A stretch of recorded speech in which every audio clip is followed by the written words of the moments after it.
ট্যাংরা মাছ রান্না করব। এই জন্য কিছু পেঁয়াজ মরিচ আগে থেকেই ভেজে নিচ্ছি। দিচ্ছি পেঁয়াজ বাটা, জিরা বাটা আর রসুন বাটা। দিয়ে দিচ্ছি হলুদ গুঁড়া, স্বাদ মতো লবণ। আগে থেকে লবণ হলুদ দিয়ে মাছটা মাখিয়ে রেখেছিলাম। এখন একটু হালকা কষিয়ে নিব। এখন দিয়ে দিচ্ছি সামান্য একটু পানি।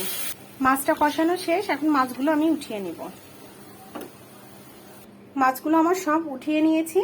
আর আগে থেকে কেটে রেখেছিলাম আলু আর বেগুন, এটা এখন দিয়ে দিচ্ছি। এটা এখন একটু হালকা কষিয়ে নিব। আলু বেগুনটা কষানো শেষ, এখন একটু পানি দিয়ে দিচ্ছি। এখন হালকা আছে তরকারিটা রান্না করব। আলু আর বেগুনটা মোটামুটি আলহামদুলিল্লাহ রান্না হয়ে গিয়েছে। এখন এই কষানো মাছ আর এই যে কিছু টাটকা ফ্রেশ ধনেপাতা রেখেছিলাম দিয়ে দিলাম। তরকারিটা একদমই গামাখো করব, ঝোল একেবারেই রাখবো না। এখন ঢেকে আরো কয়েকটা মিনিট রান্না করব।